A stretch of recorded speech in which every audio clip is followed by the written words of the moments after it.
முன்னுரை. இறைவனின் உண்மையான வாழ்வு அன்றாட தொடர் ஒளிபரப்புக்கு உங்களை வரவேற்கிறோம். இதில் நம் காலத்திற்கென ஒலிக்கும் இறைவனின் குரலை நாம் கேட்கிறோம், அவரை பற்றி அறிந்து கொள்கிறோம், அவரோடு தனிப்பட்ட உறவுக்குள் நுழைகிறோம். அத்தியாயம் 113. ஜனவரி 26, 1990. சமாதானம் உன்னோடு இருப்பதாக. அன்பானவர் உன்னை அன்பு செய்கிறார். அன்பானவருக்காக அன்போடு நற்செய்தி அறிவி. இந்த வார்த்தைகளை நான் சொல்ல சொல்ல திருப்பிச் சொல். என் ஆண்டவரும் அரசருமானவரே, என் ஆவியை நிலையானதாகவும் சித்தமுள்ளதாகவும் காப்பாற்றும். உம் கட்டளைகளை மீறுபவருக்கு உம்மிடம் வரும் வழியை நான் கற்பிப்பேன். பாவிகள் உம்மிடம் திரும்பி வருவார்கள். ஆமீன். குறிப்பு: சங்கீதம் 51 அதிகாரம், இறைவார்த்தைகள் 12 மற்றும் 13. பிற்பாடு: என்னை சந்தோஷப்படுத்து, என் ஒளியில் தங்கியிரு. நானே ஒளி, என் வசூலா. என்னை காயப்படுத்தும் ஆன்மாக்கள் ஒளியை காணுமாறும் அவர்கள் தங்கள் இடக்கையை வலக்கையினின்று பிரித்தறியக்கூடியவர்களாக ஆகுமாறும் அவர்களுக்காக ஜெபி.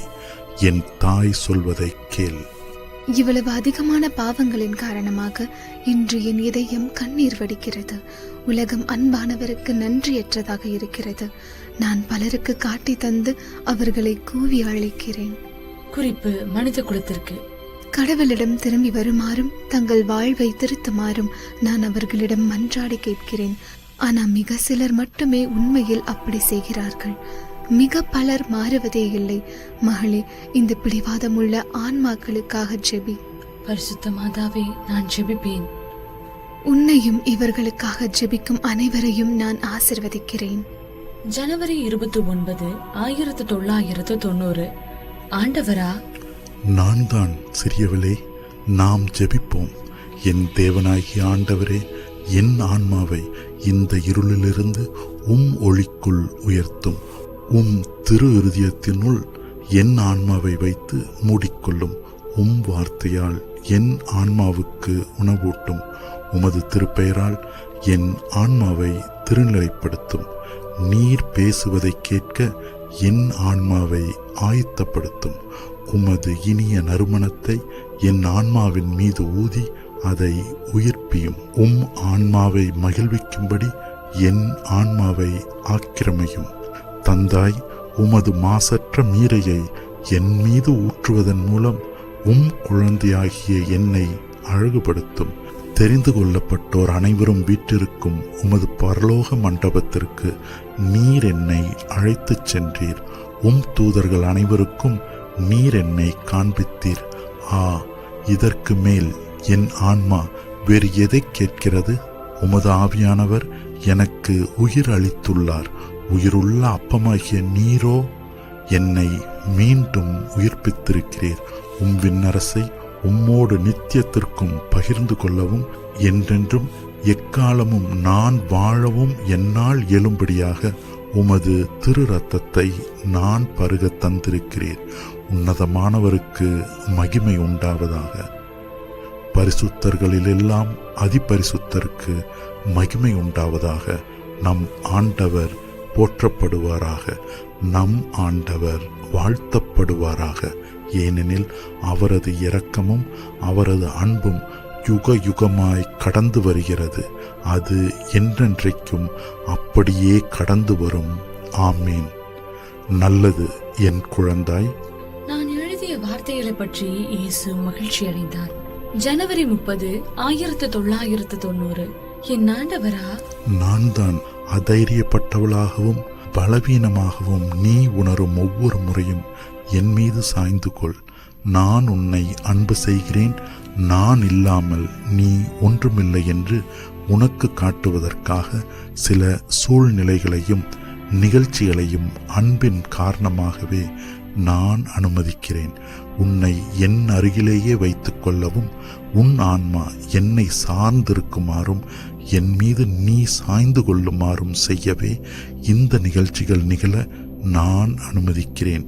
நீ என்னை நம்ப வேண்டுமென நான் விரும்புகிறேன். பூமியின் அஸ்திவாரங்களை சேர்த்து பிடித்திருப்பவர் நானே. மலரே, என்னை அன்பு செய்வதாக சொல். என் மீது சாய்ந்து கொள். என் குரலை கேள். கண்மூடித்தனமாக என்னை பின் செல். உன் கடவுளோடு வேலை செய்ய தொடங்கு. வா, இது என்னை மகிழ்விக்கிறது. நானும் நீயும், நீயும் நானும். பார்த்தாயா? ஜனவரி 31, 1990. நேற்று 7 மணி நேரமாக ஆண்டவர் சொல்ல சொல்ல நான் எழுதி கொண்டிருந்தேன்.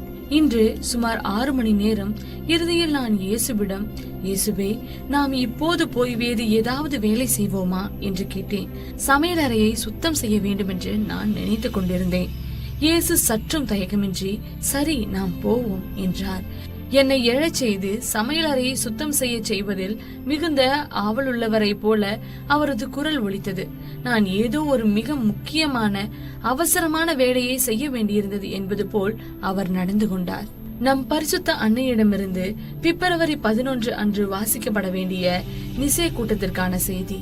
என் சிறு குழந்தைகளே, சமாதானம் உங்களோடு இருப்பதாக. நான் உங்கள் பரலோக அன்னை, உங்கள் இரட்சகரின் அன்னை, உங்கள் மீட்பரின் அன்னை. பரலோகத்தில் உள்ள காரியங்களை தேடும்படியாக இன்று நான் உங்கள் அனைவரையும் அழைக்கிறேன். இந்த உலகத்தின் கொள்கைகளிலிருந்து உங்களை விலக்கிக் கொண்டு பரலோகத்தை நோக்கி உங்கள் தலைகளை உயர்த்தி பரலோக தன்மையுள்ள அனைத்தையும் தேடுமாறு நான் உங்களிடம் கேட்கிறேன். ஒளியை தேடுங்கள், ஒளி உங்களை கைவிடாது. கடவுளை மகிழ்வியுங்கள், அவரிடம் திரும்பி வாருங்கள்.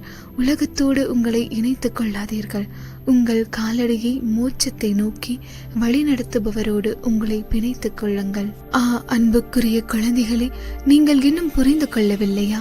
விண்ணகமே உங்கள் வீடு, பூமி உங்கள் ஆயத்தம். கடவுளை சந்திப்பதற்கான உங்கள் ஆயத்தம். கடவுள் தமது அன்பின் கொடையை உங்களுக்கு தந்திருக்கிறார். அவரது கொடைக்கு நீங்கள் பதில் நன்றி செலுத்த மாட்டீர்களா?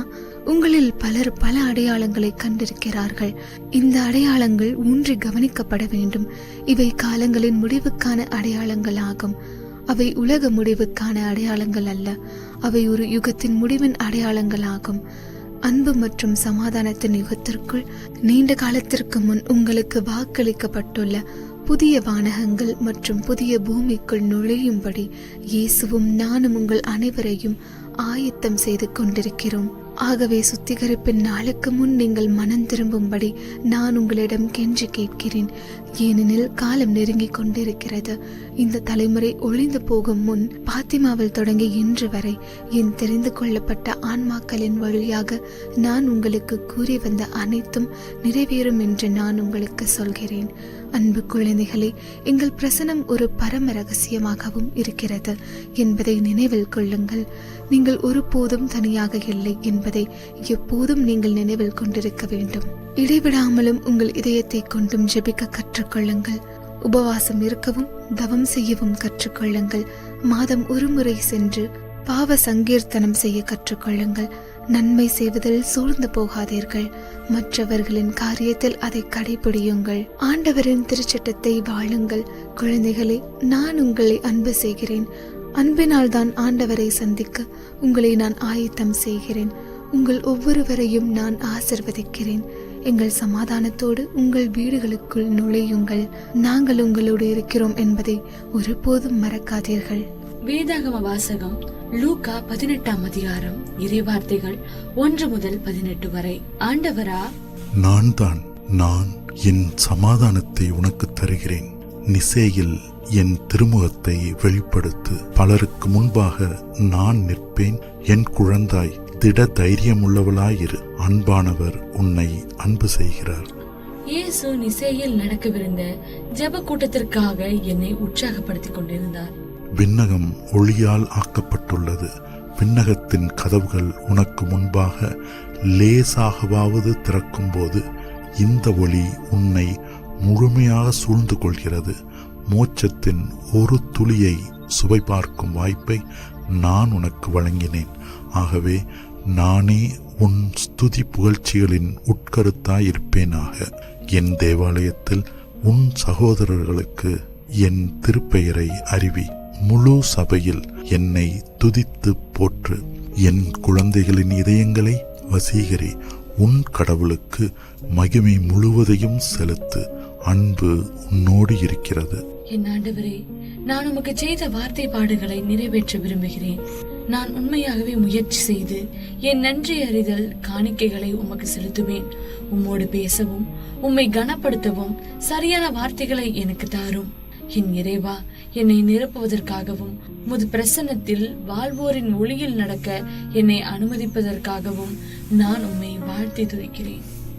முடிவுரை. இறைவனின் உண்மையான வாழ்வு அன்றாட தொடர் ஒளிபரப்பை இப்போது நீங்கள் கேட்டீர்கள். ஒரு புதிய ஒளிபரப்பில் மீண்டும் நாளை உங்களை காண நாங்கள் மிகவும் ஆவலாக இருக்கிறோம்.